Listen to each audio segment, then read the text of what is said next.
put up a load of lights. We brought in good DJs on 7 nights a week. We got a lot of colleges in. And then, just one night, girls started dancing on the bar. And I would say, like a light switch, it just took off like that. In this week's podcast, we speak to Michael McNamee, the co-owner of the iconic Mean Fiddler Bar on Times Square that closed last year.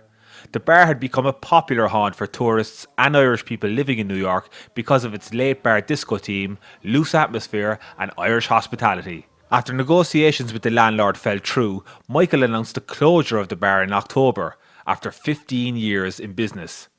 Michael talks to us in depth about the saga and exclusively reveals that he is back in talks with the landlord and the bar might be reopening soon. While Michael is synonymous with his ownership of the Mean Fiddler, his first ever bar, he also co-owns 5 other bars in the city: the Three Monkeys, Tanner Smith's, Dutch Fred's, Vida Verde and Haswell Green's. Michael, who is affectionately known as Macker, chats to us openly about the ups and downs of bar ownership, his perseverance in turning the Mean Fiddler into a top Irish bar, and the lessons he has learned about business and money. The Dublin native looks back on the hardship bar owners and employees faced over the last year due to COVID and gives us his thoughts on the future of New York City's bar industry. Johnny, the co-owner of the Long Hall Pub and Grocery, gives us an update on reopening also, as well as his new venture, the Westbury.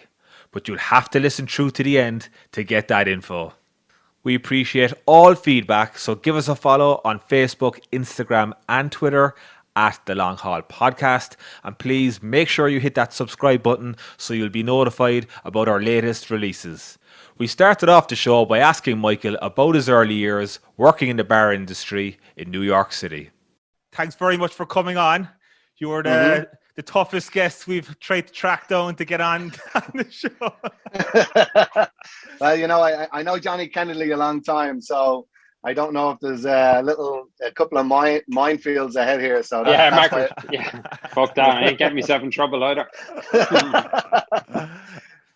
Michael, thanks very much for coming on. So if you wouldn't mind, we'd like to get a quick background on yourself, where you come from at home and when you moved to the US. Sure, yeah. From Dublin, have strong roots in Kerry and Donegal, Little Tyrone. Probably the best 4 teams if you think about it in football. We won't include Cork or Mayo in that. No, it's all right. No, just leave them out. But came here as a 21-year-old. Won't say I was forced out of the house, but I was encouraged out of the house. Came here. Settled actually slept on my cousin's couch for about 8 months. I was a bus boy. I was a doorman in one of the high-rise buildings. Tried painting for a little while, and then I got a bar gig. From the bar gig, stayed in the same restaurant bar for 7 years. Learned a lot there, pretty much by myself. Not to say that to be cocky or nothing, but I was left to my own devices.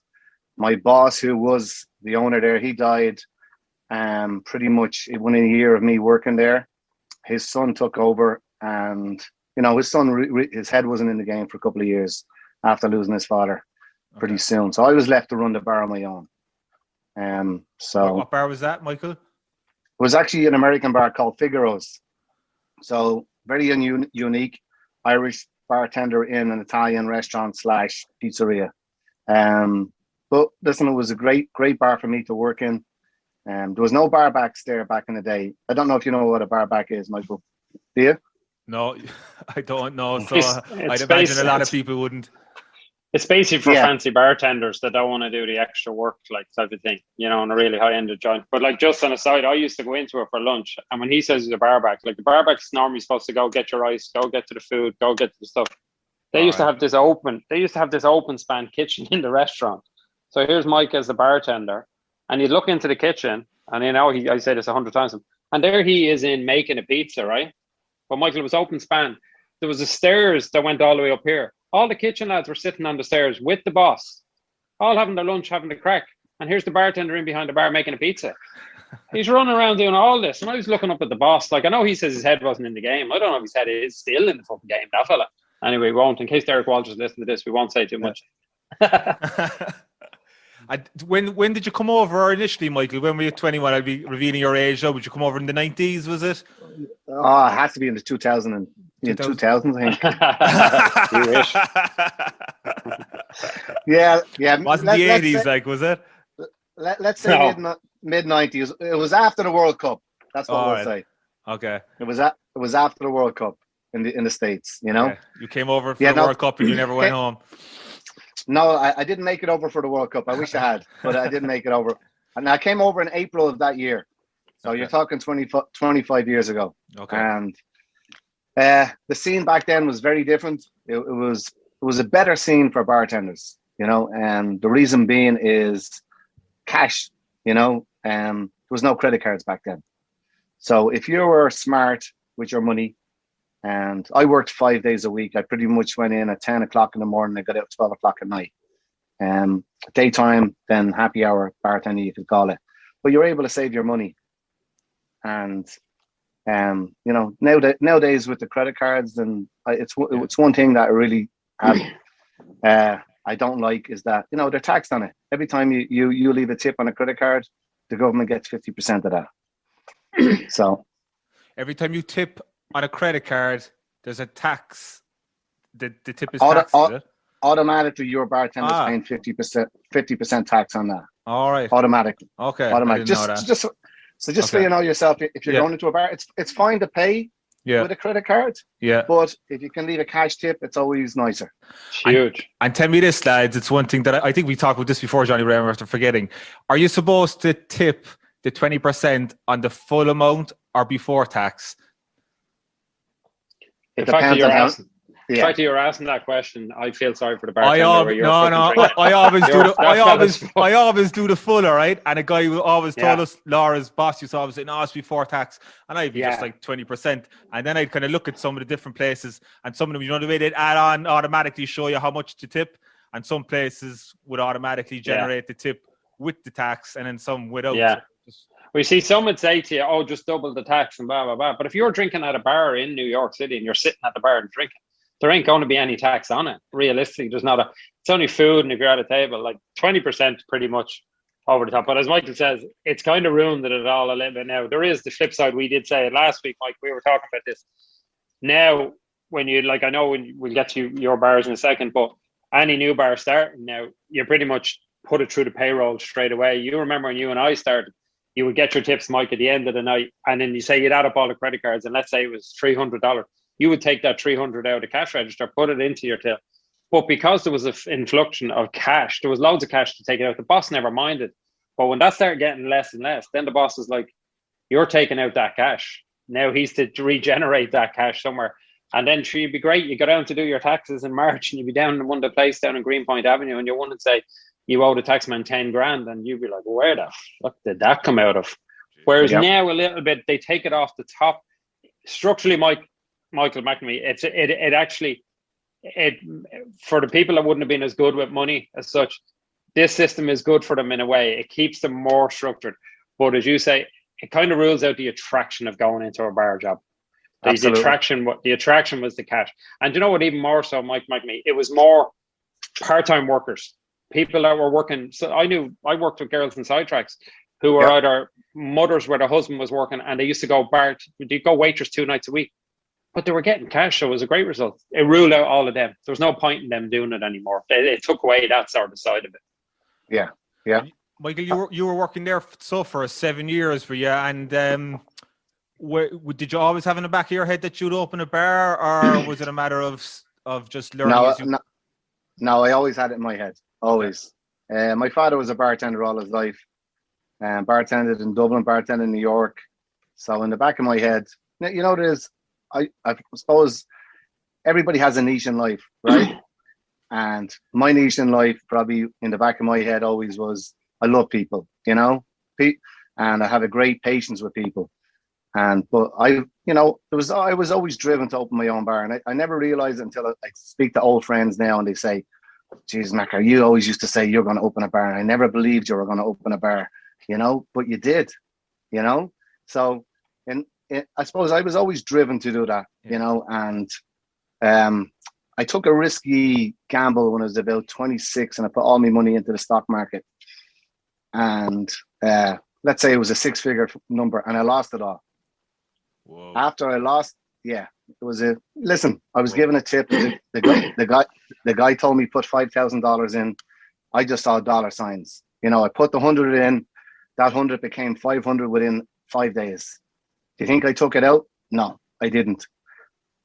Within a week, that had crashed because the new company took it over, did the books, and the auditor found all irregularities, and that company went bust. So from having a 6-figure number, I was left with $7,000. So that set me back, but it probably made me more resilient. I was working in Figueroa's. I took a second job at the time. So I ended up working 6-7 days for about 2 years. And within that time frame, I was able to save my money back up. Again, we're going back to what I was just saying about credit card and cash. You had the ability, if you wanted to work 7 days a week, you could really, and you weren't spending. You were eating in the restaurant. Yeah. You might have a drink or two after you finish your shift, and you go home. And listen, you'd have maybe one blowout night. That's all I did for 2-3 years until I saved enough money up. And I was looking around for bars. I left Figaro's after 7 years. I went to McCann's in the Port Authority after that. No, I went to Scruffy Duffy's after that. Scruffy's, yeah. I went to Scruffy Duffy's after that. At the time, that was the busiest bar in Manhattan, pound for pound. First kind of sports bar, unique, big TVs, sound on for the TVs. It was very unique in the town. So everybody loved going there, and there was always a great atmosphere in the place. Had a mix of tourists, corporate, and bartenders, and it was busy 7 nights a week. Didn't make a difference if it was a Sunday or Monday night. You were still making, big money back then. And so did just over a year in there. Then went to McCann's for a couple of years, and always looking in the papers, but nothing ever popped out at me. And back then it was actually the papers, Michael. You talk about online. So there was nothing online back then. So when you used to look for something, you would look at the New York Times or one of those buy and sell papers. So I saw this thing, Times Square location. Oh, this is too good to be true. And I went and looked at it. It was a famous gay bar at the time. The Mean Fiddler was. Okay. So so that was my start into my career, into being an owner. And you went into partnership with your brother to buy the Mean Fiddler, was it initially? Yeah, actually my sister was in New York at the time with me, so it was initially me and her. Okay. My brother was in Ireland at the time, and he had moved home because of the Celtic Tiger and all that business. And he was a barman now here for about 18 years before that.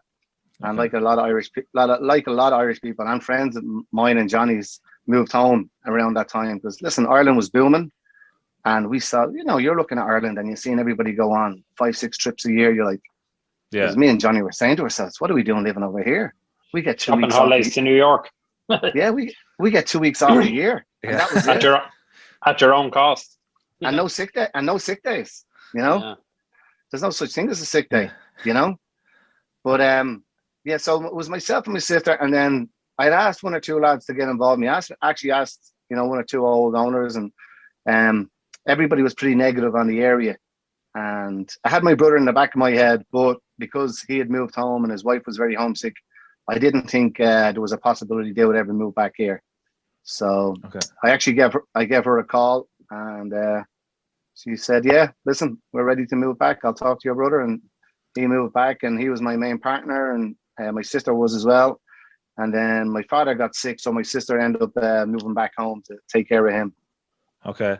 And just myself and Johnny have spoken about this on the podcast and off the podcast about, like, he always tells me that your initial jump to go into the bar business actually inspired Johnny to end up buying the long haul a couple of years ago. So it was like, obviously it was a huge risk to take, but it was one that you were determined, it was your goal in life, and you just went for it. Yeah, listen, I think when you're definitely when you're younger, you have less fear, right? So it doesn't make a difference what you do when you're younger, but you're definitely more inclined, if you have an idea in your head, to go for it. And the way I looked at it is, what's the worst thing can happen? I'm going to fail, right? So if I fail, I can always get another job doing something, whether it's a barman, whether it's a different career. That was always in the back of my head. You got to try something. If you don't try it, you'll never know. Yeah. And like how long ago was it? It was open how many years, Michael? Over a decade, wasn't it? 15. 15. And you turned that place into, I'm only here 2.5 years, and we did COVID for last year, but when myself and Laura went in there, she was the first time she went in there, up on the table there.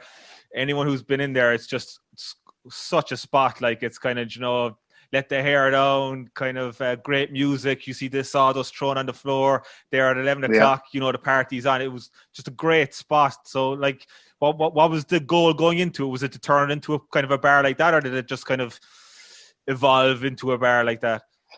No, you know this, because I worked right across the street. Scruffy Duffy's was literally right across the street. And everybody used to come into me and say, where can I go to dance? Especially the Irish and the English, the Scots, And there's nowhere where, unless you go to a nightclub and you're spending a couple of, $800 on a bottle of vodka or something. But you know the way the Irish and the English and the Scots are. Yeah. They just want to go into a bar, have a couple of drinks and dance. There's no such thing as a nightclub over here. Like a nightclub at home, where you pay maybe an admission in and you just buy your drinks, So I knew there was a market there, but you never know. When you open a place, it's still a crapshoot. When we got that place open, we bought the place off the lady, but it was done over, say, 6 years. So we had to pay her a monthly installment every month. So she took a gamble on us too, because we could have went belly up there on her. But when we opened up there, I just knew, that in my heart, there was no place where the Irish could go in the city and let loose. And listen, I'm no angel myself. I was thrown out of a couple of bars in the city for, as the Americans say, being too drunk. But an Irish version of being too drunk and an American version of being too drunk are two very different things. And in the Mean Fiddler, we have those variations. So listen, you see an Irish lad take off his shirt. How many times in a nightclub in Ireland have you seen an Irish lad take off his shirt? That happens in an American bar, boom, you're done. Yeah. In the Mean Fiddler, they'll come over, the bouncer will say, listen, buddy, we don't allow that here, but here's your warning. Yeah. Then listen, the Irish lads like to lift somebody up in the air. We all do that. When I was younger, I was probably the worst fella for it, So, again, a few years ago, yeah. But again, give them a warning. Don't throw them out. Yeah. And then we would give them a third warning where we would tell them, listen, go get a slice of pizza, and if you come back and you're half sober, we'll let you back in. Yeah. So the Irish gravitated to that just because it was a home away from home, and people knew they could go in there.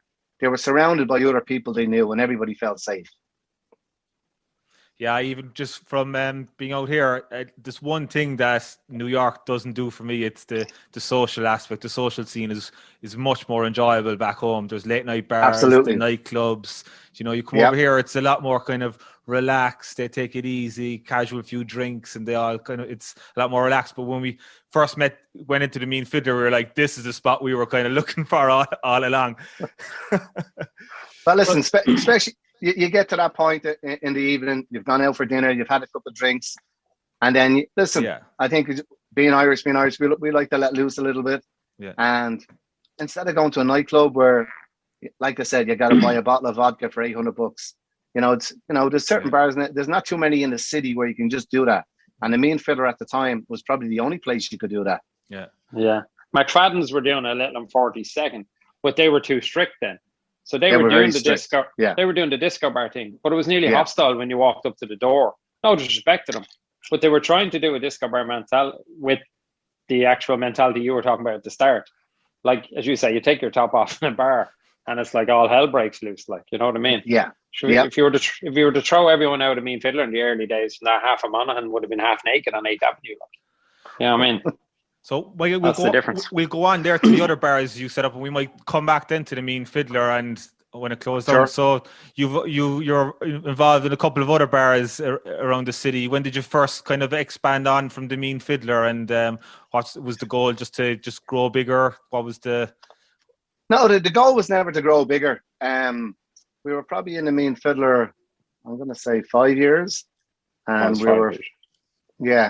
had a 9-year lease. So we just started talking to the Mean Fiddler landlord at the time, like, hey, can we get an extension? And he wasn't too fussed about giving us extension. So we started saying, myself and my brother started saying to us, we better start looking around for another bar. This was 2000 and actually it might have been sooner, was it? It was about 2011, was it 2010? Or even no, 2010. Yeah, a little earlier. So anyway, I knew a wine bar that was there, and the guy wanted to sell, and we made him an offer. He took the offer, and that was our first. It was a massive jump for us in terms of luck, in terms of what we were offering. Like the Mean Fiddler is the Mean Fiddler. Like, I don't want to name names, but when we were going to open the Three Monkeys, you know, I'd heard from a couple of different people like, geez, they're only going to open the Mean Fiddler there. We have nothing to worry about. And then when we opened the Three Monkeys, they were actually shocked. People walked in and at the time, they were like, geez, this is a craft beer bar. This is very different. Yeah. The decor is good in it, and the food is good in it. So it was completely 360 for us. But just to stop you on that, Michael, sorry, that's a brave move by you and Pat, because to date at that point, you only knew Mean Fiddler mentality. Now, obviously, the lads have a partner, which they would have brought Kieran Cramsey, would have come in as their partner in the Three Monkeys, right? Yeah. But you know what you know, like with the Mean Fiddler. I'm sure there was times when you thought, geez, we could easily now have people dancing on the bar here now by Thursday night and all. But you don't want to take away from what you have on 47th. But it's hard, isn't it? I'm sure it's hard for you not to, listen. Especially with the first one after the Mean Fiddler. Or the Three Monkeys proved to you after that, then it's what you want. Yeah, and even though we thought it in our heads, to Kieran's defense, he was like the you know, you have the good and the bad. He was that good person saying to us, no, let's stick with this. You know, it had a sense, Listen, it was a little slow at the start, but we stuck with it, and people really gravitated for being a craft beer bar and small plate foods. At the time, everybody was doing, you know, big dinners. Nobody was doing the small appetizers back then. And that's something that really people came in and said, listen, I'm going to have a couple of beers and just a couple of appetizers. It was a change in the way New York was even going. Yeah, it's true. And then, of course, you opened Tanner Smith's, and you opened Tanner Smith's, Dutch Fred's, and Vida Verde. When did you open the rest of them? All into 1 week, nearly. Yeah. No, we're talking 5 years ago for Tanner Smith's, 4 years ago for Dutch Fred's, 3 years ago for Vida Verde, 2 years ago for Haswell Greens. Okay. So you can pretty much say 1 year after. A lot of people thought we were crazy, and if I looked at it back now, maybe we were a little crazy but who knew what a pandemic was going to do? Yeah, you know, exactly. 2019, like, you know, I said to myself, you know, just you say this, oh my God, like, I can't believe, like, we were doing, you know, like a massive corporations numbers, you know, we did 40 million in 2019. Whoa. You know, mental. Like if you had ever said to me I was going to do 40 million as a group, I never would have believed it, you know. You would have thought you were drug trafficking. Yeah. No, it's easy for people to say the pandemic type of thing, and I'm not diminishing, because I'm sure the stress of it is, but just to give it clarity, like, you and Patrick are partners in the in the Mean Fiddler, and then you've Kieran, and then Kieran joined us to do the Three Monkeys, and then you would have had your cousin Bernard and Andrew then join you and Pat to do Tanner's. So it's not a case that it was you and Pat and stuff. Then they're doing a lot of the work that you and Pat would have done at the start, also with you and Pat. It's great to have that for them. You then have these lads input, and you've seen what they've done, and then so on with Shane and Alan and Dutch, and then Vincent and Kevin in Haswell's. But then the other side of that coin, Macker, then you've all these other partners now, and the only thing they care about, and rightfully so, is their baby. So now you're over dealing with one lad, and he's bitching about this. And I remember reading your man McNally. I remember sending it to you. McNally did McNally, for anyone who's listening, is he owns Balthazar. He owned it, Minetta Tavern, like really high-end joints. But he remember saying he sat down with at an owner's meeting, or on one day, and he had one owner complaining about something really high-end problem in the kitchen and stuff like that. And then he had this other owner complaining about that one delivery guy stole the other guy's bike. And he says in his head, he was sitting there going, I have to go to an Arsenal game next week in London and ask me investors for 2 million. And this fella's here giving out about a fucking bike. Like, and he says, that's all he could think of. But at the same time, your man's entitled to give out about the bike. So that's what you would have had to deal with. I'm sure that's tough enough too. But it's great credit. Yeah. You have good guys you didn't pick them off the street. Every one of these lads worked with you in each place through the year, so you knew what you were getting with them. Yeah, no, I think in our regard, we're very lucky. We've people that have worked for us for at least 10, 15 years. So they know what they know what they're getting with me and Patrick. Yeah. And they know the different personalities. So we know what we're getting with the people that we bring on. And they're, like you said, Johnny, they're the people that make each place unique. Like people always ask me, listen, what makes your places go? And at the end of the day, it's the partners. Yeah. Like, you know, it is. I can take the credit for the Mean Fiddler. Me and Pat can take the credit for the Mean Fiddler. We can take a little bit of credit for the decor. We find the location, we scout the location, we find the lease. We won't say design them, but we help design them or come up with the concept. But at the end of the day, concept of a bar is no good without operating partners. If you bring to me personally, if you bring in managers to run a place, unless they're invested, unless they're driven to make the place better, you're going to fail.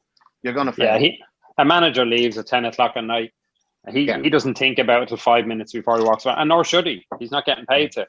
It's not his problem to do it, you know. Yes, just let people know. Like, so it's yourself and your brother Patrick. You own, like, you've the bulk. I wouldn't say the majority share, but a major share. We probably 70% of each location. Yeah.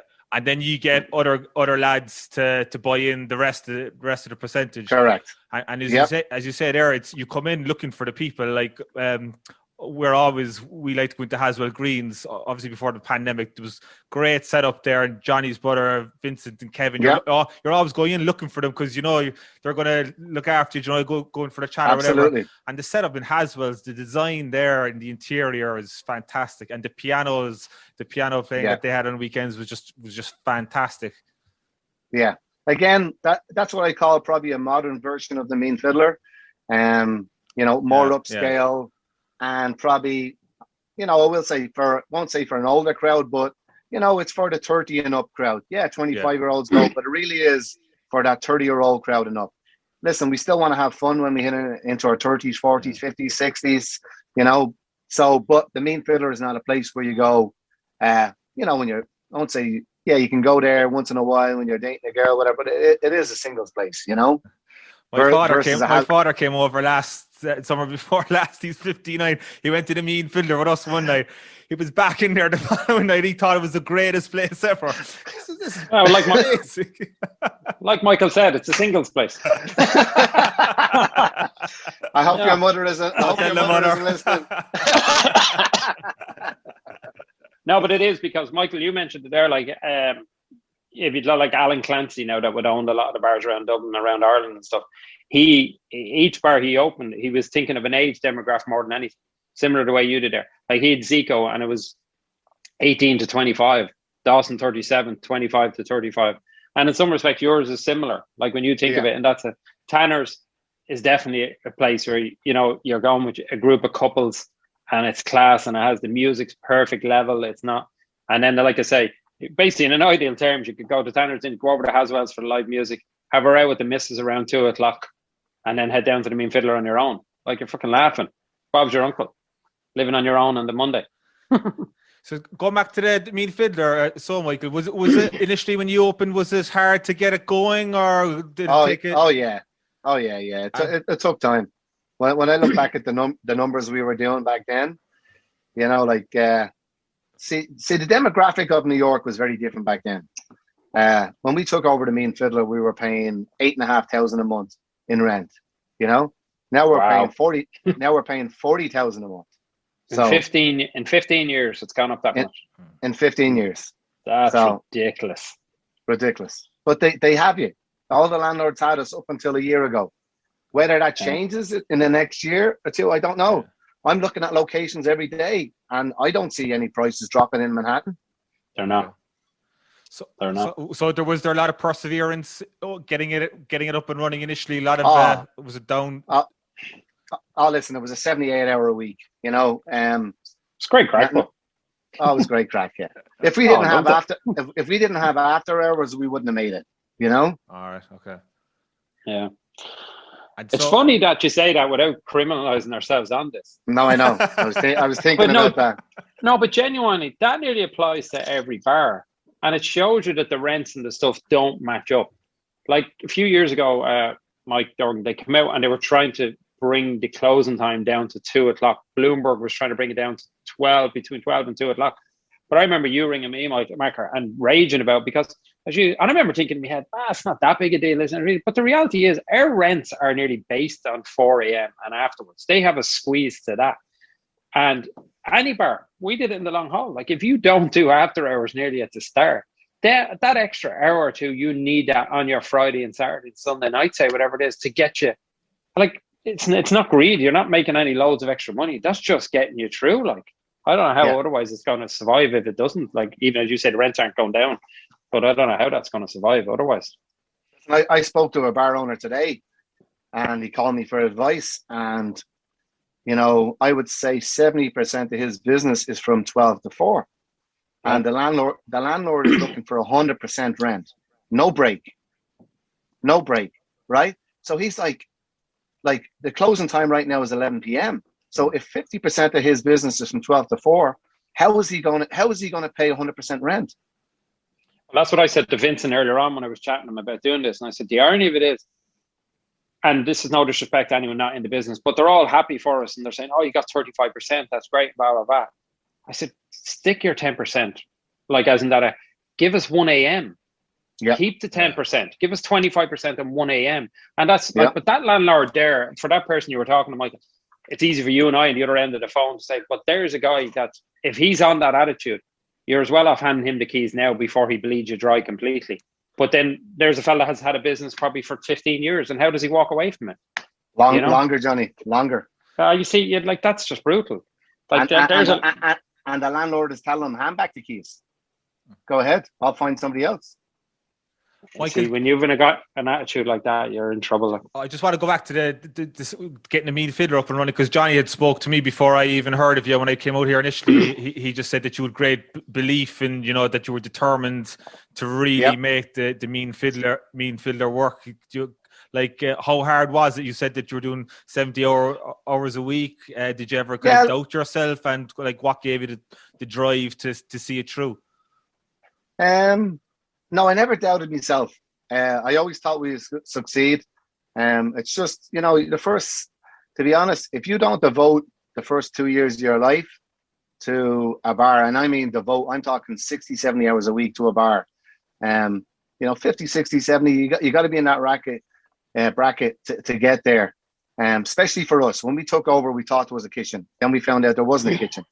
So then we're like, what are we going to do here? And I just said to my sister, we got to go on full, as we call it in Ireland, a disco bar, you know? Yeah. We put up a load of lights. We brought in good DJs. We put DJs on 7 nights a week. We got a lot of colleges in. And then, you know, just one night, girls started dancing on the bar. And I would say, like a light switch, it just took off like that. You know, Hogs and Heifers was downtown. I don't know if you ever heard of Hogs and Heifers. So it was a bar, well, you know, historic bar in Manhattan that, you know, again, another landlord pushed them out, and girls used to dance in the bar. A bit like Coyote Ugly, very similar. But we started doing that in Times Square, and we just got a name straight away. And back then, between Queens, the Bronx, Woodlawn, McLean, every single weekend, every Friday, Saturday, Sunday, and Monday, we would have such a great Irish crowd. And word of mouth spread from there, and that was the summer of, wasn't our first summer, it was the second summer of 2007. I'm going to say seven. It was 7. Yeah. Michael, so you might want to mention it. If you want to mention this, you don't have to. But Michael's kind of asking you there, what is the drive and blah blah blah blah. If you wanted to tell your dad's backstory with going home and buying a pub and how that panned out for him, and him ending up having to come back here with your mother at home while you were a kid. That had to be in the back of both your minds. If you want to tell that a little bit, that's a brilliant story. Like, well, brilliant as in not great for your dad, but I've actually probably never thought about that, Johnny, as a driving influence, but if I actually think about it now, you probably hit the nail on the head there. Like, so my parents lived in America, had 3 kids over here, moved back to Ireland. My dad was a barman all his life, never owned a bar, worked his ass off, worked in all pubs across Dublin. And then a friend of his invited him to meet these 2 Dublin lads in the Dublin city centre. Seemed like nice lads. They were taking over a place in Tallaght. And my father put all his money savings in with these lads. And within a couple of months, he realised then it was the first of money laundering as he knew it. These are big time gangsters. And pretty much my father was told, you'll never get your money back. And if you open your mouth, we'll burn your house down. So my father was never a drinker, never a big drinker. Got drunk that night in the pub that he was working in, drove home, totaled the car. Guards come to the house. We're in the house. No sign of my dad. And we don't know what's after happened. Eventually my father gets home that night and tells my mother what's after happened. I'm upstairs I think I was, how old was I? Mid-80s, is it? Early 80s, is it? No, it was about 12, 13, Johnny. And I remember hearing my dad. Yeah, I remember hearing my dad confess to my mother about what went down and these lads saying they're going to burn the house down. So my father said, let me get out of Dublin for a little bit. And he went to America for a funeral. I forget, it was an uncle of ours or auntie that had passed away. And while he was here, someone asked him, did he want to get back into the bar trade? And of course, he jumped at it. And he worked in Smith's on 8th Avenue. It's still there. It's been there for a long time. Yeah. So back then, he worked 6-7 nights a week for about 3, 4, 5 years. And whatever he lost out to those guys in Dublin, he saved up and moved back home. And, I think I was 18 when he moved back home then. So he was gone for 4 or 5 years. So in the back of my mind, Johnny, you're probably right. It's probably a driving. Because when you think of the backstory, like Patrick could be, what's Patrick, 9-10 years older than you, is he? Something in that ballpark. So Patrick, well, just give you, Patrick is older brother, is already back living here. So Patrick went home when he was a teenager, right, to Dublin. Yeah. When he hit 18, 19, Pat moves back then. Now his father's back over. They're both bartending in the city. Your dad's like working 6 days a week, like, which was very common back then, but not with his backstory, how he ended up there. It's nothing unusual. Even recently, I knew people from different parts of rural Ireland that they'd be living here and the kids are at home. Like, I know plenty of lads that were doing that. I'd see them around sidetracks 10 years ago and they'd be going back and forth, go back for long summers, blah, blah, blah. But for your dad to come back living in his 1 bedroom, like, it shows him the mentality, like, with, 6 kids to have that metal to do. Like, the irony of it is you opened up with saying you lost your money in the stocks and then you realized to build it back up, your dad lost his to the rat or whoever, you know what I mean? As in, it's you lost yours. And you were home. You stayed in Ireland when he came here, was it, Michael? Yeah, we stayed in Ireland. It was at the time. It was probably myself, my younger sister, and probably 2 other sisters still in the house. One of my sisters was in London, and my brother was in America at the time. He was bartending himself up at it's gone now, Mickey Mantle's, it's called. Okay. Jesus. But yeah, my father and my brother were bartending back then in the 80s in New York. Very different New York, Okay. Yeah. We came out for definitely 1 summer, maybe 2 summers, and that's when, I don't know if you've ever seen Deuce, have you? The show? Yeah. On 8th. Yeah, it's very good. Yeah, basically everything you see in Deuce is 100% true. That's where my father was working. He was working in that type of bar. There was hookers, there was pimps.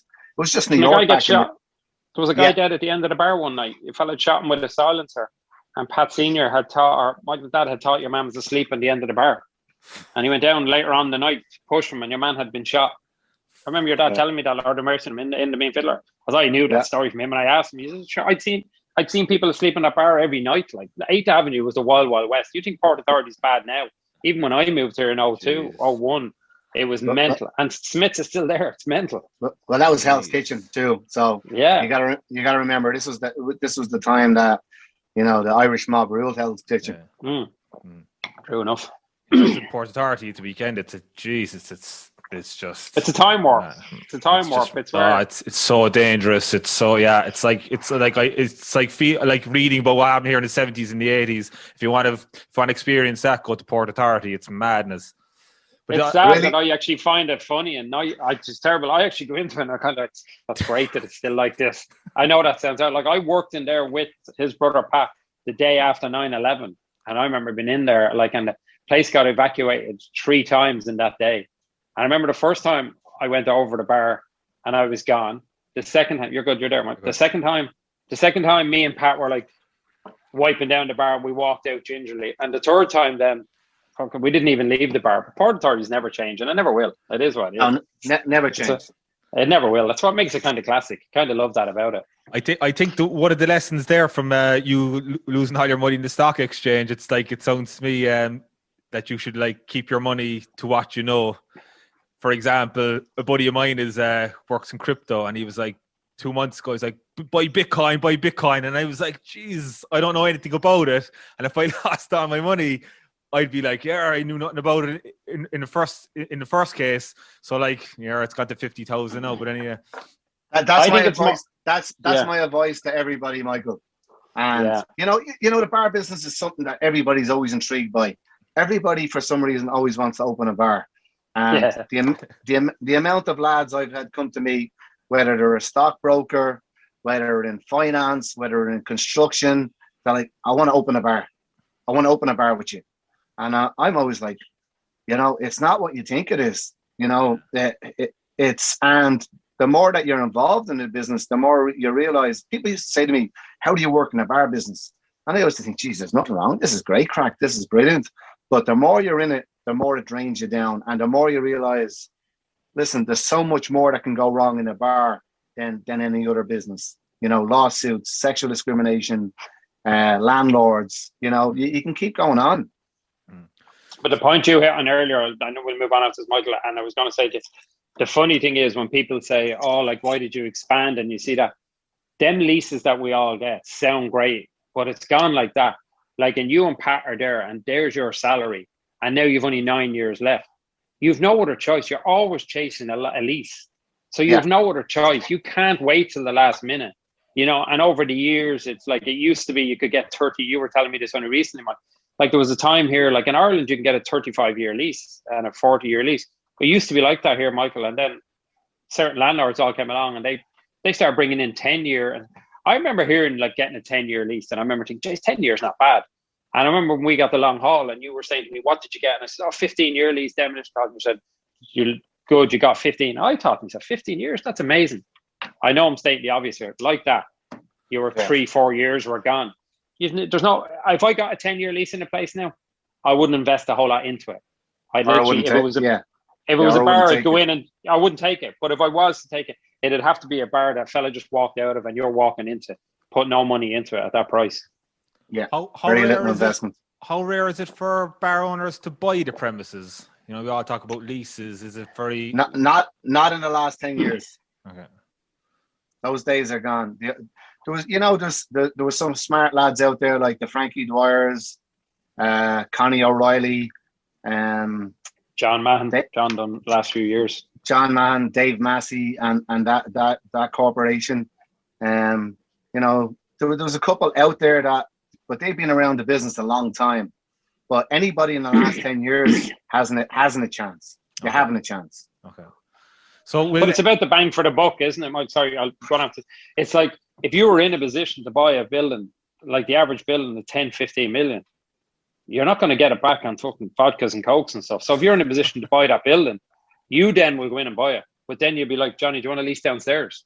So it's like if you had the money to buy a building, you ain't going putting a bar down in it. So it's the divide has come too big in it, in a sense.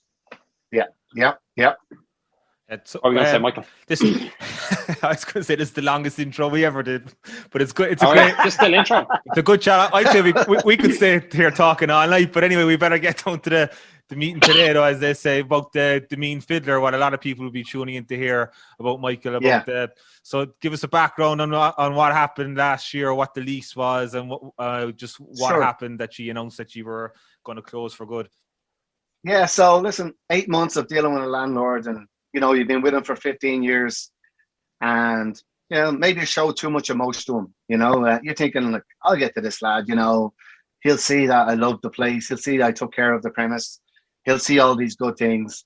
But unfortunately, landlords don't think like that. So if you show any emotion at all, you're done. And that was a mistake I made. I showed too much emotion to him, and he strung me along. He made me sign a piece of paper. He tricked me into something, and I didn't feel good with it. Then I tried to renegotiate with him, and he didn't want to renegotiate, and that left me with no choice. We're paying. Like I said, the 40,000. We were paying 30, close to 36,000 a month, plus another 6,000 in property taxes. So you're looking at 42,000 a month. He wanted to put all of that. He didn't want to give me any discount. He would say to me, "Okay, I'll give you 50% off, and I'll put the 50% onto your lease." I'm like, absolutely no way. How am I going to take over a bar so much in debt? So I handed my notice in once, and I thought he would change. I handed a notice in a second time, and he still didn't change. And we walked, and at that time, you're dealing with a lot of emotions, like the Mean Fiddler has made me, not just as a person, but also business-wise. It drove me to open the Three Monkeys and everything else. I couldn't have done it without the Mean Fiddler. It was, as they say, an iron horse, one of those bars that you get once in your lifetime,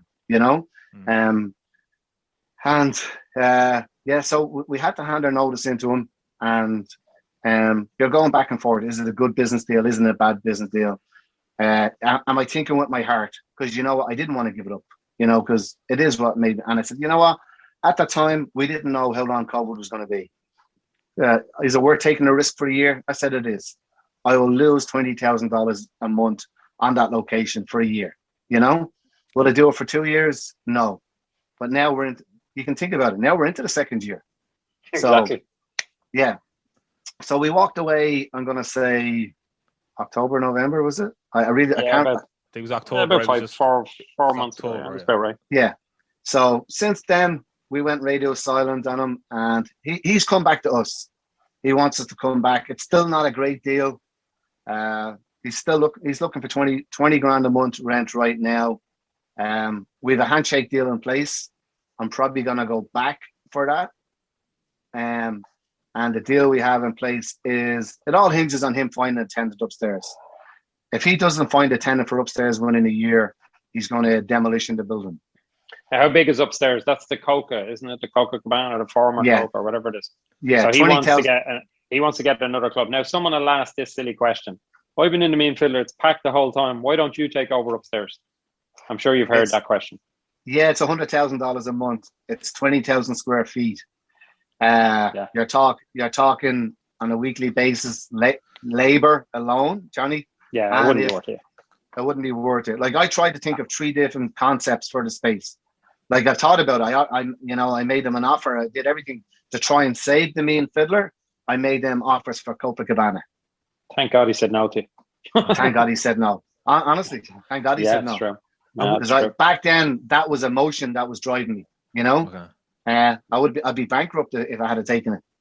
And was he, from reading some of the articles online, was he trying to get a tenant for both the Mean Fiddler and the Copacabana upstairs, or was he trying to put a hotel in there, or what was his? No, he was trying to get a museum in there, and the museum said they wanted my space and the Copa space. So that obviously fell through for him. Okay. So and then he came back to us, because now he's got nothing. Now he has no money coming in. So again, it's a gamble us going back if we do go back. We are there. We are looking to change some things in it, because if we do go back, the Mean Fiddler won't be the Mean Fiddler for 2 years. Like, when will you be able to be in a packed bar? Yeah. When will you be able to dance? What's Woodlawn tomorrow night? What's Woodlawn tomorrow night? The three of us will be in one. Not Woodlawn, Johnny. Not Woodlawn. Maybe McLean Avenue, maybe. Was that not the same thing? No. I actually feel sorry for the bars in Woodlawn. Imagine you having a bar in Woodlawn, you looking across the street at McLean Avenue, and the bars there are packed, and you're in Woodlawn, and you can't open your doors. Well, me and Michael had this conversation earlier on, and all. Like, you don't begrudge any of the bars, and it's brilliant. Like, no, absolutely not. You couldn't knock it, and I'm delighted for them, and I mean that. Like, it's great. But as you say, to be that close, and I'm sure there's other versions with Long Island and Queens, People in Long Island were open the whole time sitting at bars. Morris, a good friend of ours from Mulligan's, Morris was cycling over into the other section, and there it is all closed up. Just to explain to people that on McLean Avenue there at Woodlawn is like half our audience is listening from Ireland, half here. So up on McLean Avenue, that's where the city and state border is, that line along McLean, isn't it? So you've got one set of rules across the road, and you've got the city rules down below, which are completely different. Absolutely, it's like Cork looking into Kerry. Yeah. So the Bronx is looking into Westchester. So it's an Irish enclave there.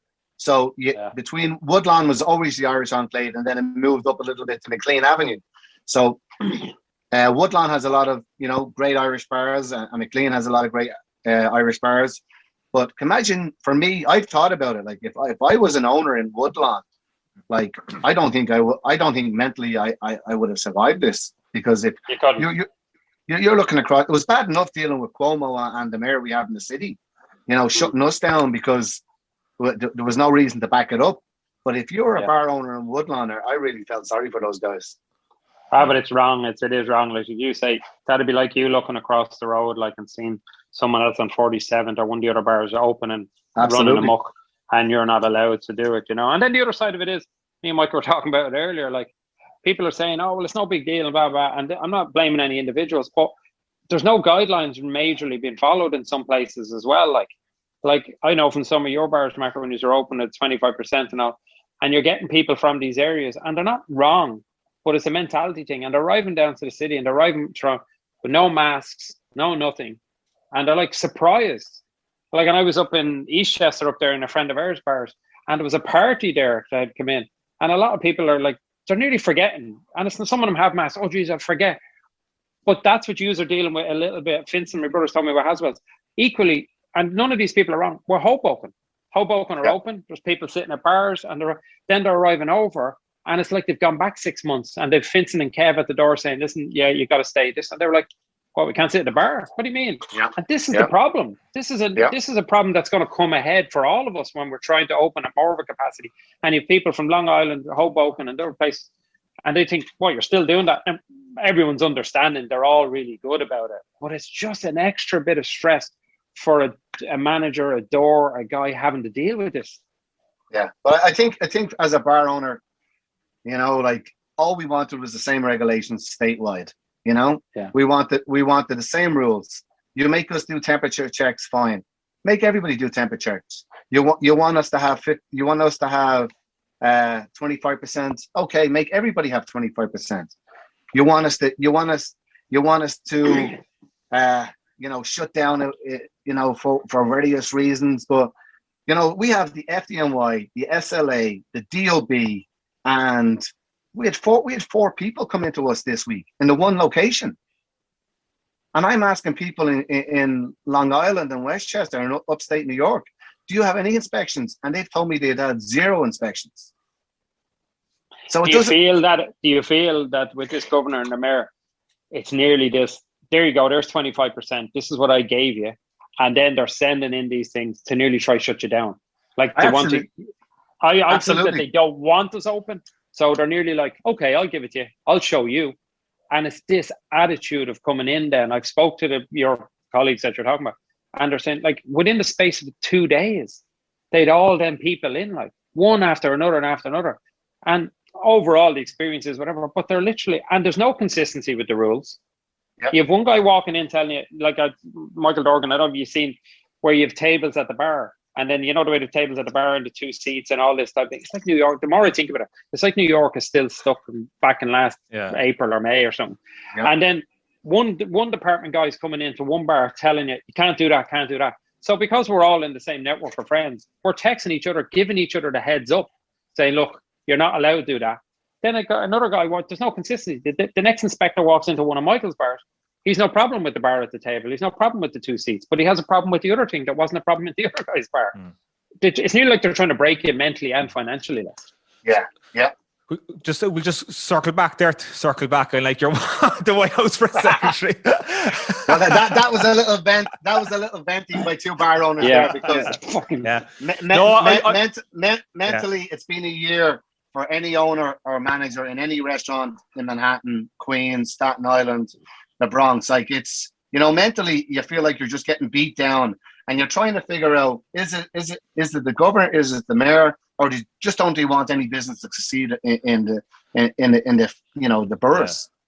And it's like Cuomo and De Blasio were trying to competing against each other to who Correct. can implement the most restrictions. I think there before the summer, Cuomo said if it goes under 5% that the kids would be staying at home, and then De Blasio said, "Oh no, if it's 3%," and you're like, they're constantly going at it.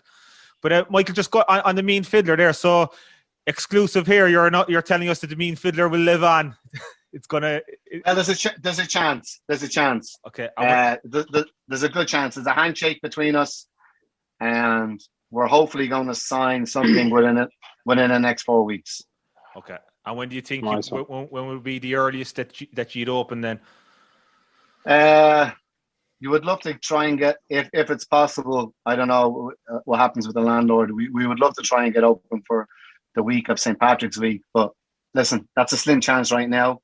But we're pushing for it. Okay, awesome. So you can vent now. So we'll go back to the venting. No. Just tell your future wife she won't be able to dance in the bar for another year, or else you can't post it on Instagram. I think it's on YouTube as well if we're up in the bar. I think. Where do you see, Michael, the biggest challenges, like little things there I've just jotted down as regards reopen? Staff is like, these are problems we'd love to have, but staff is going to be a major problem. Like, staff is the biggest one. Here's where are they? Like, you know, where are they coming from? Right. So you think about it. Me and Johnny, you would never have thought about it, right? I had guys working for me for 15 years, right? Who just packed up and went back to Mexico. You know, I have Irish people who have been in the country for a long time, packed up and went back home. You know, these are people who are like part of your DNA, part of the bar's DNA.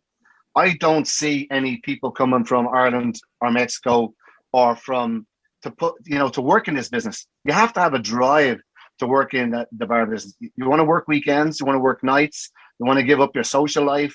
You know, those type of people that work in this business are very hard to find. And even the ones you had that we both had working, as you're saying, who are here, they've went, and fair play to them, they've went and found other jobs. They're now doing 9 to 5 jobs now in construction. I'm talking about female former workers of yours. I was talking to Megan. She gone doing construction and stuff like that. Even if they think I want to go back bartending, give them 1 week, and when they start sitting in your apartment, I've made this point before, I think, with McCormick. It's like being a daytime bartender, Michael, and becoming a nighttime bartender. You can never change back then. You're already getting out of bed, and, like, you know, when you're a nighttime bartender, you have your routine. You might have a couple of beers after work. If you're in an earlier closed joint, you're getting home by 2 or 3. You're watching TV for an hour. You go to bed at 4. You get up at 12 at best. You're in work at 6. You reverse that. There is no going back from that. So I don't know where we're going to get the staff from. Now, in your case as well, like if you're dealing with 5 and 6 places, there probably will be an element where you're going to have to do part-time in a lot of them. You might have to, like, put people in certain ones for certain time. Like, and now, not to go back to the rant a bit, but you have landlords still wanting the same money as he's saying. He's not even talking about, you're not even talking about your places. You're talking about even places you've looked at in the recent weeks. And the number's still up there. Correct. They might say, oh, we'll give you a 6-month build out, but by the start of next year, we want full rent. Like, it's this competition that they're afraid they're going to get effed over. Like, but how do you put that money? How do you put that money and time into a new place? And then lunches. This is not doom and gloom. We are positive about the thing, but lunches had kind of died in the city realistically anyway, Michael. They were very tough, apart from certain pockets of places.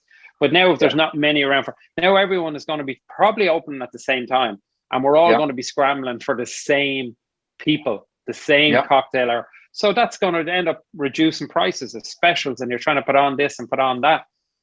If the landlords don't coincide with a lot of that, and then we're talking about struggling to get staff. You know? Yeah, you also made a very good point, Johnny, earlier about the rent we all agreed, right? The rent we all agreed on was us at 150% capacity. Because I'm not even saying 100% capacity. Because if you say 100%, let's say my capacity at Haswell Greens is 450, right? Or at the Mean Fiddler, it's 300, right? Let's be honest. There was times where it was more than that, you know? That's what I mean. We always had to be above capacity to make money. Needed to be. But that's why the percentages at the moment don't make sense either.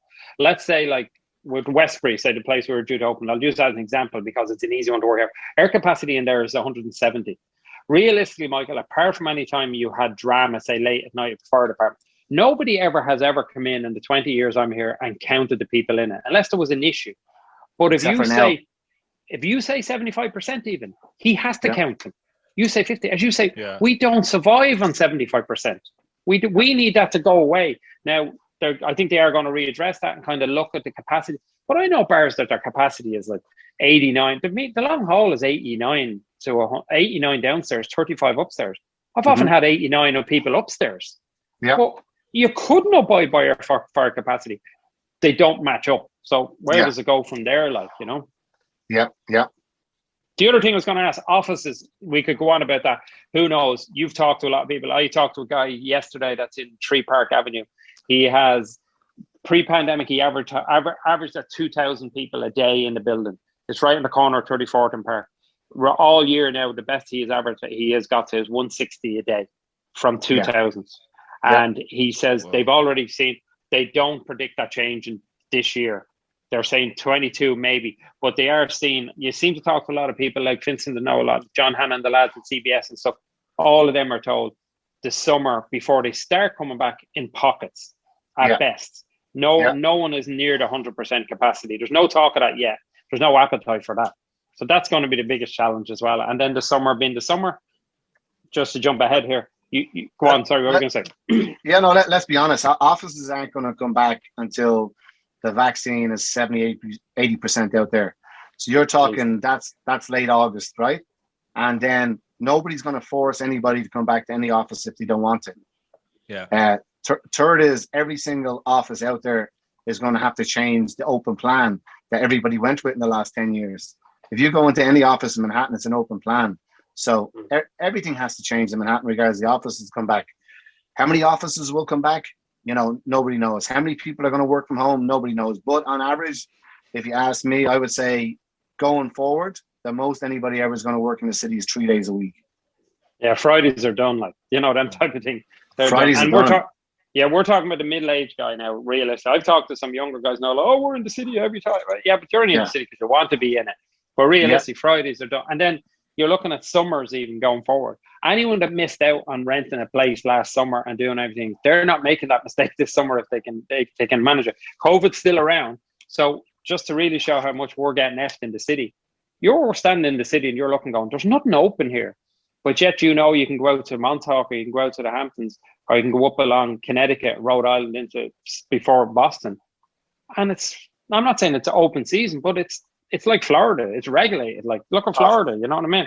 There's no mention of Florida on the news anymore, lads. No, it's not. It's like Florida's dropped off the map, like, you know. CBS devoted it. It's ridiculous. Catskills, New Paltz. Once you leave the city, you talk to any bar owner outside the city, they're going to tell you that they're up 30-40%. That is mental. I never thought we'd be having that conversation. They're up 30-40%. Correct. Yeah. Outside the city. Now, what do you reckon we're down by? What do you reckon you're down by in the city easily? 80 to 90%. 80 is at a high figure. 90% is reality. Down. It's mad. And all of a sudden, then the other thing as well, we could just hit on really good. Like, and I see, and I know I've seen you, things you've showed me that, like, we're trying to sympathize with landlords, but at the same time, government hasn't done anything for them either. Now, would that trickle down to us? I'd rather have a gamble on it, give my landlord something and see will he trickle down to me. But then the landlords are sitting there now and they think we've all got 500 grand off the government. They think everyone's got this PPP loan. So all at once now, every landlord is in the same tune of going, oh, listen, I want some money now. I know of one bar owner that's got his PP loan. They're not as easy to get this time. They're not as straightforward. And plus, Michael Dorgan here, just to give you, like, if you get it, you have 6 months to use it. You're standing here looking at a city now and you're thinking, but it's not open. Why would I apply for it now? But you have a landlord looking for money. So if you wait 2 months, then you're into April. That brings you up to October, right, Michael? So you're in, these are the things you're juggling. So where does something's going to give somewhere. And the frustration for the landlord and the tenant is being driven by this governor and the mayor that they're not opening up the place and they're leaving you to fight out your battles with them. Like that guy's story earlier, it's just ridiculous. Like the man wants 100%. 100%. Yeah. Like, fucking hell. And of course, you're missing out, and their tourism is not existent in the city. How big of an impact is that to all your bars? For me, significant. I rely probably 60-70% at most locations. Mean Fiddler, you're probably talking 70% as tourists. Okay. That's also coincided with Broadway, Michael. You're talking about, like, people always think tourists as regards flying in and all. We're talking about the tourists even from New Jersey. Like the guy from New Jersey in Long Island, they come in for the matinee shows. They're in at the weekend. They're eating out. They're not driving in after having their dinner. It's a whole event for them. Like that's even huge. Broadway, what's like at best? Broadway will be back next year. Don't see it back this year. Maybe highly unlikely, isn't it? Unless this vaccine really, highly unlikely because it's too much to open a Broadway theater. There's no money in it. Didn't they announce 25% for the theaters? Yeah, but they won't open. They're like the bars. They can't. You don't think they'll open? Okay. It's a massive union. It's a massive union thing, Michael. All them Broadway shows have a massive union just to organise it to get it up and running. Similar to, on a smaller scale, you open a bar. The minute you turn on the lights, you have to buy the food. You have to say, Broadway show is probably even worse. The minute they turn it on, it's not like they can have skeleton staff and just like, we're closing early or everything. It's too much of a production. Did your 4 other bars stay open throughout the pandemic, Michael? Obviously everything shut for a couple of months, but did you reopen then, and did you keep doing outdoor dining? No, we've done the outdoor dining. And one of them, Vita Verde, doesn't have street access, so they do have a great outdoor patio. But once the cold weather hit, we're not allowed to do any outdoor vegetables there, so we can't enclose anything. So Vita Fiddler is obviously closed since we're negotiating. Vita Verde closed because they can't do outdoor. And we decided to close 2 of the locations just because it didn't make any money-wise. But we have since, right now, all locations are back. There's 5 locations back open. Okay. And you different experiences with different landlords for the other couple, or? Yeah, very, very different. Very different. Right now, every day, that's my life, is negotiating at the minute with the landlords. And listen, Johnny said earlier, and I say, you try to look at it like, if you're a landlord, you try to look at it as you're a tenant. And for the most part, the landlords are not seeing anything that the tenant is going through. They're still looking to make money. They're not looking to even break even though you're paying their expenses, you're paying their property taxes, you're paying their insurance on the building. It's still not good enough for them. They're looking to get money off you as much as they can. And there's no emotion with them. There's no word about any kind of another package for the bars, is there? Well, the PPP is coming through, but you have to understand. So the PPP, you're forced to give at least 60% of your PPP to staff, even though you're not busy. Like the first PPP that went out, I would say 50% of my money was gone because we paid staff while we were closed, because they told you had 8 weeks to spend it, and that was it. It did what you're told, basically. Okay. We're in Ireland. Every pub is given $5,000 a month to stay closed. Okay.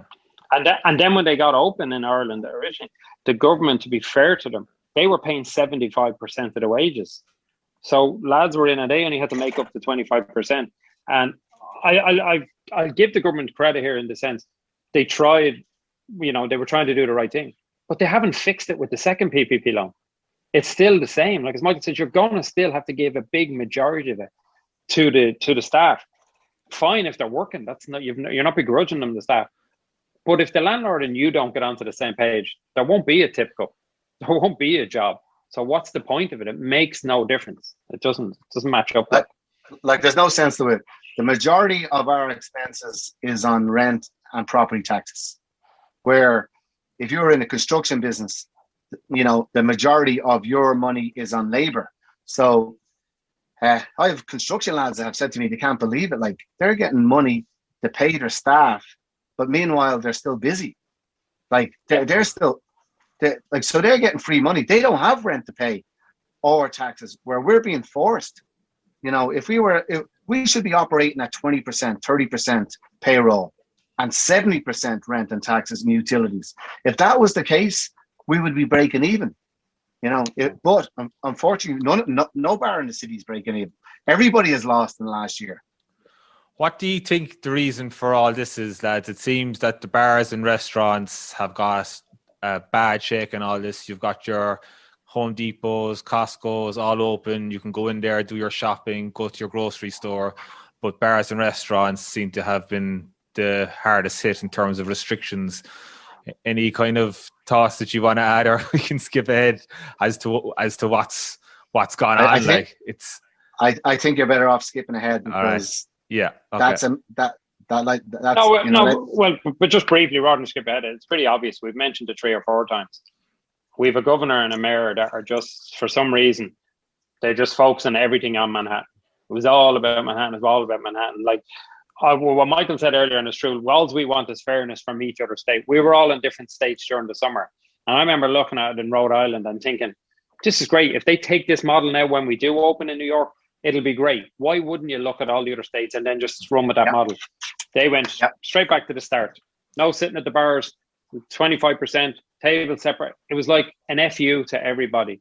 But they will pay the price for it anyway. They will pay the price for it, but unfortunately we're going to pay the price for it too. Like, we've been used as pawns in a political, game, and but the sad part is still going on. Like, it's not ended.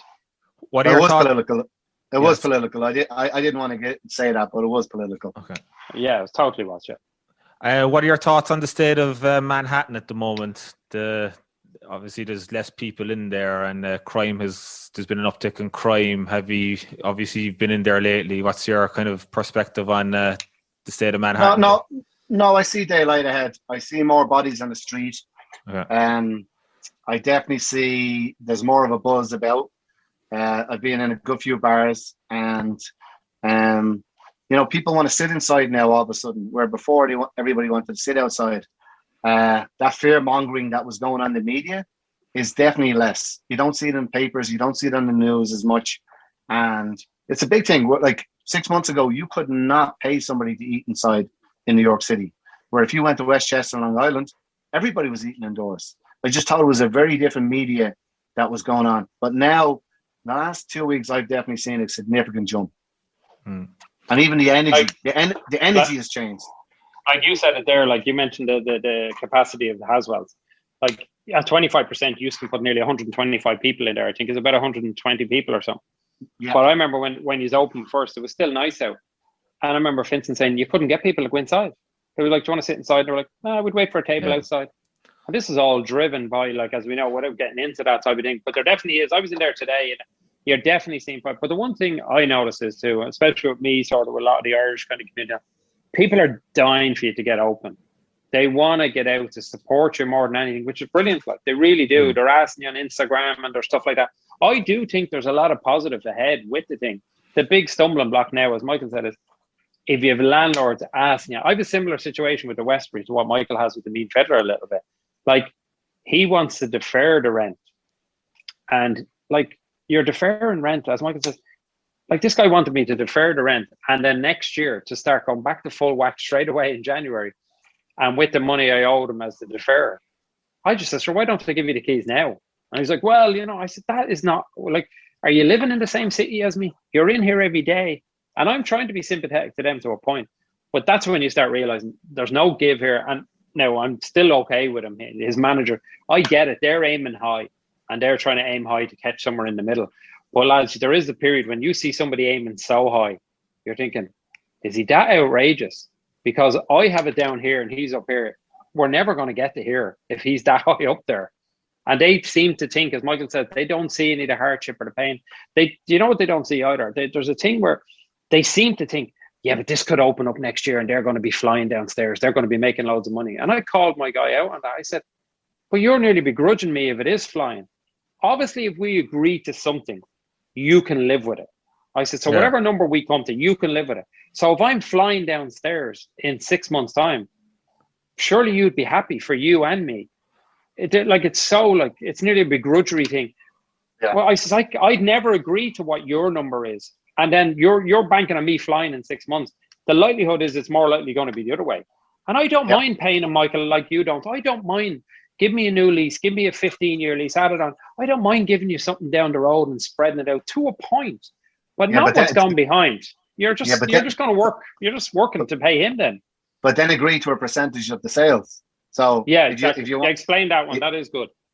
Yeah. So the good landlords in the city, they want to work with you. So they'll say to you, okay, give me 10% of your whole sales for the month, 12%, 15% even.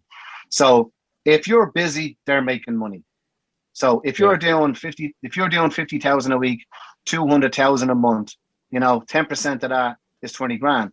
If you're doing 15% of that, he's making money. So the busier you are, he's making money. So we have negotiated 3 deals like that. The other 3, for whatever reason, won't go near it, But the three deals that we have on the table make sense. We've done it for a year, for 2 years. So if I'm going to be busy, if I end up doing this, landlord could potentially, he'll know exactly what I'm making. So he'll know I'm not lying. So it makes sense. How will he know what you're making is what one landlord said to me.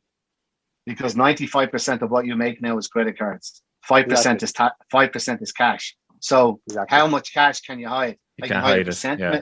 I can 1% maybe. What's 1% of the whole year? The days of anyone paying cash is gone. Yeah. So they just feel like we're trying to get over on them. All we're trying to do is survive. We're not trying to make money. We all lost money last year, and we're all hoping not to lose money this year.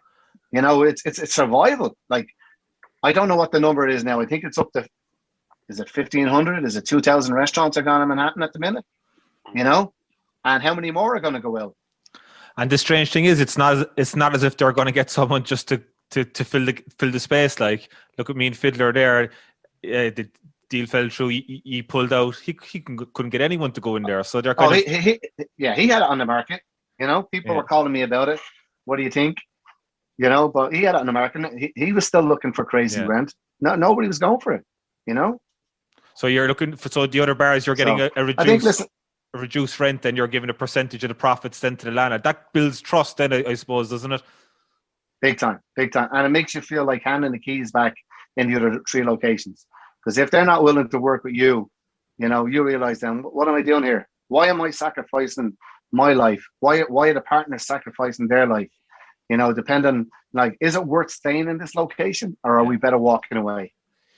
So that unfortunately, that is the decision that a lot of bar owners have to make now. Are you both confident that we're over the worst? I know you can't predict the virus, but in terms of opening up, I think the fact that there'd be a massive swing here. I think there's going to be I think there's going to be a huge swing here, literally within the next 4 to 6 weeks. Cuomo's under pressure, lads, without getting into the political thing. He's under pressure. That's the thing. Cuomo's under so much pressure that he has to. He's under so much pressure. He has to. But even if he wasn't under pressure, at what point do you not look at this city and think, we need to get this open? Like, and obviously Biden is pushing on that angle too. Like, the good and bad thing about America is these terms that people are in charge for as regards the White House. Biden has to hit the ground running here, and they need to get this city. And plus, New York, America is all about ego. They want to have New York City open. But I do genuinely, lads, I could say we'll be sitting here in 6 weeks, and I think there'll be a massive change. I think, and I've nothing to base this on, I think we'll be at 50% just after Paddy's Day. I think they'll wait till after St. Patrick's Day. They'll go to 50%. They'll see how it's going and start working into it. The city's not going to be that busy during the summer. We're all just going to hold on, and we're hoping for a good fall. You're hoping that people are back in around the city by mid-September to October. And I think by this time next year, I'm not saying we won't be talking COVID, but when this thing does fully lift and stuff, I think there will be a mad surge. And there will. Like, you think of tourism, you imagine a guy in Ireland there now, and if they start freeing it up, did you see in England today, they were like 700% of like the amount of people that are booking foreign holidays for after the 21st of June and all this type mad numbers. It's going to be the same. The airlines are under pressure. They're going to be giving deals. I do think, we don't want this whole podcast to be doom and gloom. I do think that if me and Michael were sitting here and his landlords and my landlord was working with us, and we wouldn't be that bad then. Our biggest concern would be staff. And I'd love to have that problem right now. I'd love staff to be the only problem. Where his anxiety when he wakes up every morning and he reaches over for the phone and he's worried to see who's text or who's email and call. If you put all them to bed, you'd sleep like a baby. It would be great. Personally, I had no problems with it, lads. I never had a problem with it. I went straight to Newport. I never had a problem. I was like, in the early days, I was like going, is there any chance of getting another one of these pandemics in about 4 years? But then when you end up, but when you start sitting here then in September, October, and you're looking and going, it's not like, but I always felt after the election and the vaccine that America will roll it out. And I do think by the end of the summer, and again, I mentioned there are regulars, people there, people will be fucking go out of their way to come in and support you. And that it's, do you know what it is, Michael? Isn't it like reopening? Like you remember your anxiety when you first opened. Absolutely. You were terrified that night. Now, in your case, you're going to be trying to open probably, please God, 5 or 6 of them. So you'll have all that anxiety. But that's what it's like. Where's the customers coming from? Where are they coming from? But lads, we'll get there. And I think sooner than we think even. I think we'll get there. No, I think people are ready. I think we're you know, we're creatures of habit. You know, we like to be around other people. And I think like COVID has made people realize, you know, I want to be around people. Like, listen, I'm at home. You know, it's not natural. Yeah. You know, like we want to go out, and I really seen a change in the city in the last couple of weeks. Like that nervousness that people used to be afraid of. Yeah, listen, you still got to have the protocols. You still got to have your mask. Still got to have your temperature check. But people definitely are more now, definitely putting themselves out there more. Do you want to go out to dinner? Do you want to be around people? People have energy. People, like if you sit at home in your, let's be honest, if you're sitting at home in your living room, you don't get that energy. You don't get that contact. No. It rolls into the next day. The other stuff is stuff. You are right. New York's not designed. New York, Jerry Seinfeld does a great sketch in his stand about it. He says everyone is obsessed with getting into New York. Got to get into New York. Got to get an apartment. Get into the West Village. Got to get an apartment. Get your furniture. Fill up the apartment. Got to get in there. He said the minute you get the apartment, you go in. You sit in it the first night. You say, got to get out. Got to go out. Got to go to pub. Got to go to a restaurant. That is what New York is built on. It is true. Like it's that. The reason people go live in the city, it's not so they can live in the city. It's so they can walk out the door, walk down the road, and go to their favorite Italian restaurant and go for a few drinks and walk back up the road. That it's not for their view. It's not. It's the bonus of everything. Yeah. People strive for that. You know, like you said, Johnny. You walk into that Italian restaurant. You like the noise. You like the hustle. You like the energy. You like the clatter of plates. You like somebody yelling. You know, people. That's why people go out to eat. Yeah, could you make a dinner at home? Yeah, you could, but that's not the reason. You go out for that atmosphere. I think perspectives here have definitely changed over the last couple of weeks and months compared to, I know you're probably ringing home and that, but like here you can go to Jersey, you can go to Connecticut, you can go to Newport, as you say, and they're doing it differently. Whereas at home in Ireland, I know from at home, they're just, it's definitely a different outlook on the virus at home, and they're all just staying at home. I'm not saying either is right or wrong, but there's definitely a perspective change has occurred here in the city in the last couple of weeks. Well, it's a different world. Yeah. We have vaccines, we have better testing. You know, Ireland is, you know, not to say 1,000 years behind, but they are 1,000 years behind. America certainly haven't the last month. It's like they've just gone totally backwards. And they're looking at the UK, and like you could talk about Ireland, the frustration level. I know you'd be onto home or you're looking online and stuff. You can feel Ireland just simmer. You can just feel people at breaking point. Like we're sitting here and we're more having a go at the way they've handled Manhattan. If all the other places we mentioned are open, they've handled it fine. We've just been left behind. As you said, Michael, in Ireland overall, there's nearly a resentment, even though we're famous for it. There's nearly a resentment at home from the government to the service industry. It's nearly like, don't worry about them. They're not the biggest concern. Meanwhile, it's one of our biggest tourist attractions. It's what we're most well known for, whether it's a stereotype or not. And they've just totally left them. And it doesn't seem like there's talk that they won't open in Ireland this year, as in they might have outdoor come July, outdoor seating, and they might not, unless the vaccine picks up pace, they might not open indoor this year in Ireland. That's ridiculous. Like, we'll let you go there in a second, Michael. Just one last thing, Johnny. We'll make sure that people listen to the end of this podcast. What's the story with the long haul opening? Have you any date in mind? Is it going to be after the summer, or what's the story with the long haul? Well, the funny thing is, like, I listened to Michael there about the 3 landlords and then the other 3 and stuff like that. it's all relevant to how good. Now, this is not entirely evident. A lot of it, when you hear a fella got a great deal, you can just be pretty much 100% sure that landlord has a good mortgage. I've got a great deal in the long haul. Like I'm not under pressure to open there at all. Not at all. The only reason I'm closed at the moment is because there was, as part of the deal, there was a big plumbing job that there was an issue with. And we were always arguing when we were open whose fault was it and blah, blah, blah. So the landlord asked us to fix it and then he'd give us this great deal. It's worked out really well for us. Turns out it wasn't as big a job as we thought. So, but what I'm going to do, see what you think, Michael, and we're getting back to the staff thing. What I'm going to do is open the Westbury and take the sort of same model from the long haul just to get myself going. So I'll bring Chris, Paul, and any staff that's still available that we had and open the Westbury with that. And I physically won't be able to open the long haul till probably April at the earliest anyway, because I need the weather to get better to do the plumbing job. So at least I don't have that anxiety. Like the biggest thing we're talking about, bartender. Yeah, the biggest thing we're talking about here is staff, and we're probably, everyone listening to that is probably thinking waitresses and bartending and stuff like that. Michael and I can bartend. We can bus. We can do all that stuff. It's these lads in the kitchen. They're what makes the place tick. They're what makes it run. I couldn't care. I'd fall out and have arguments with bartenders and waitresses. I never have arguments with the lads in the kitchen. They don't understand me and I don't understand them. But I can't make the chicken curry. Like, you know what I mean? He can make the chicken curry. So my whole thing is to bring them lads back. I'll bring them to the Westbury.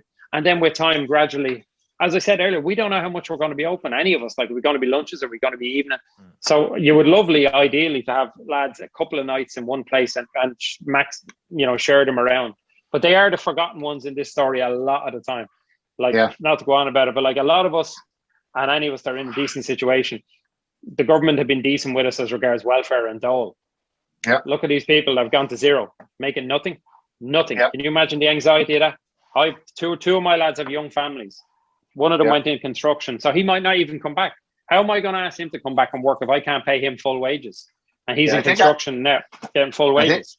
I think I actually wrote a note here to myself. It actually says, the people that were forgotten were the undocumented, who we all know pay taxes on a weekly basis. It goes into a $6 billion a year government slush fund, but they're the forgotten people. And so the hardest thing in my business is staff. You've lost so many staff who will never come back to this industry. Most have gone into construction, healthcare, or companies even like Amazon. They'll never return to working weekends, holidays, or nights. Yeah, it's so true. It's because it's such a vulnerable industry now. Like when you were a kid growing up, you were always told, if you work in a bar or restaurant, people are always going to need to eat and they were going to drink. And I never heard the word pandemic till this time bleeding last year. If it did, it went over my head. But now all of a sudden, and even going forward, people are going to be thinking, like every one of us are renegotiating our lease. I bet you every fellow's down there, just write in pandemic there. If another pandemic hits, and the landlord's like, fuck off. Like, you know what I mean? But it's a reality now. Not a chance of letting you put that in. No. So when are you going to open when are you going to give some dates, Johnny, if you can? Sorry. I'm hopefully going to open the Westbury the same time Michael said around the Mean Fiddler. We're all assuming Paddy's Day is cancelled, right? As in the parade. Mm-hmm. Oh, absolutely. So we're all thinking, it'd be nice to be open for Paddy's Day. But if this mayor gives us 50% before Paddy's Day, he's dumber than I thought he is. So I don't see that happening. So it's 35%. So in an ideal terms, I don't have much to do in the Westbury. A couple of little things to put in, one or two things. It's more of a clean job. We're in there today. So probably get Stephen Doyle in to do a little bit of work, and then I'm ready to go. So I'm looking at the weekend before St. Paddy's Day is the plan. But I'm away that week, so I'm not sure. No, I'm just joking. The golf club's there behind you. Yeah. Yeah. What tournament's on that week? The Players' Championship. Oh, yeah. So, Mark, you can fill in for Tiger for... that's a low blow. March maybe for the Westbury and the long haul? At the earliest. I've no desire to open it till April, May. Because the capacity is too small. I have a good deal there. I'll be honest. I don't mind saying it. I don't have to pay rent there. I don't have to pay half of my rent till August. So I'm under no pressure to. So I'll be able to gauge the city. Listen, I would love to be sitting here and saying I needed to open the long haul. I have a good loyal customer base through Instagram. I've seen people text me and all. If I put up on that, like we're opening the Westbury on 38th Street, lads, I'll get that Irish crew will kind of go over, and then hopefully open the long haul. Then come say April, May, and hopefully then there's enough people around. But you know what? We'll see. It'd be nice to have that problem. Green shoots, lads. Green shoots. Do you know the other thing I just wanted to say, Michael? You can cut this out if you want, but it's funny. Like I was just the one thing I did notice as well. I was talking to Vincent earlier on, Michael. The lack of yellow cabs and stuff in the city because there's nobody around, right? Mm-hmm. So over the weekend there, Michael, I know you were in around the city or one of the weekends or something like that. Yeah. Vincent's telling me like $50, him and one of the cooks going home, $50 in an Uber back to Woodside because the Ubers are charging such a surge because there's no yellow cabs in the city. These are the little things. So he's telling that to a customer on the Saturday night and he's saying it to her, he's outraged. And she showed him her phone, $70 for an Uber from the Upper East Side to Haswell's. Now, I know the weather was awful, but because there's no taxis in the city, now the ones that are there are just putting the surcharge on it. And these are the things we need to reverse. We need the media to stop talking about someone with mental health that has stabbed 3 people on the train. Yeah, I know. Yep. I do want to know that, but I don't need it to be scaremongering constantly on the news. And then they say some fella stabbed them. Next thing it comes up, the guy has mental issues. Like, what did the police say yesterday? They're not going to respond to any phone calls with people with mental issues because they're sick of it now at this point as well. So, but I think, so on a positive, finish on a positive, I think the city won't be long about flipping that, lads. As much as they turn the tap on to let the city burn down, we all know why. Yeah. It won't take long for them to flip it around and start off like that, you know? I agree, yeah. Michael, thanks very much for your help. For that was a pleasure, yeah. Pleasure. Yeah, thank you, lads. That was brilliant. Really enjoyed it. Thanks very much. We'll talk to you soon.